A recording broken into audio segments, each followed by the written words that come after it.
ஆகா விசு மைய நேய அன்பர்கள் அனைவருக்கும் வணக்கம். இன்றைய பகுதி நேற்றைய பகுதியின் தொடர்ச்சி, இரண்டாம் பாகம் தோசை.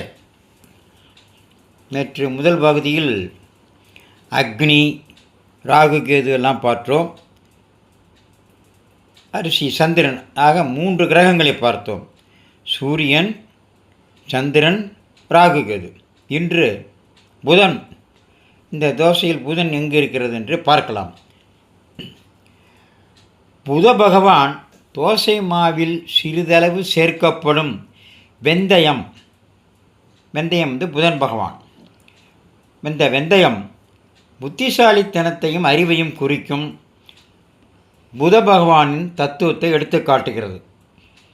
வெந்தயம் உடலுக்கும் மனதுக்கும் சுத்திகரிப்பு தரும் தன்மை கொண்டது. அடுத்து சனி பகவான். தோசை சுட பயன்படும் இரும்பு தோசைக்கல் சனி பகவானின் அடையாளமாக கருதப்படுகிறது.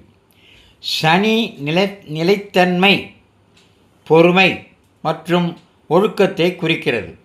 இரும்பு போல உறுதியான வாழ்க்கையை நினைவூட்டுகிறது இந்த தோசைக்கல்.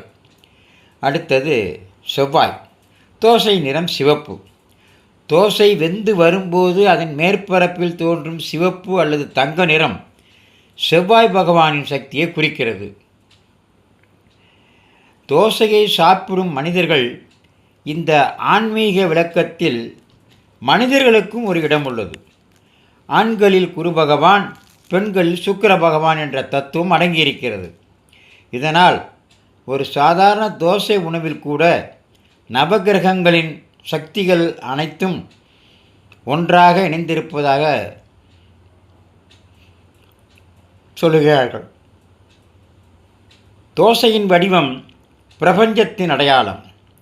தோசையின் வட்ட வடிவு கூட ஒரு ஆன்மீக சின்னமாக கருதப்படுகிறது. இந்த வட்ட வடிவு முழு பிரபஞ்சத்தையும் குறிக்கிறது என்று தத்துவவாதிகள் விளக்குகிறார்கள். தோசையை தோசைக்கல்லில் ஊற்றி சுற்றி பரப்பும்போது அது கடிகாரத்தின் சுற்று போல சுழலும். இது உலகம் தொடர்ந்து சுழன்று கொண்டிருக்கும் இயற்கை விதியை நினைவூட்டுகிறது. இந்த தோசையெல்லாம் தெய்வங்களுக்கு நிவேதனமாக செய்திருக்கிறார்கள். பழைய காலங்களில் விசேஷ நாட்களில் தோசையை தெய்வங்களுக்கு நிவேதனமாக படைத்து வழிபடும் மரபு இருந்திருக்கிறது.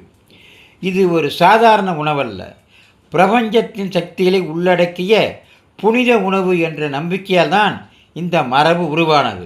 சரி, எந்தெந்த கோயில்களில்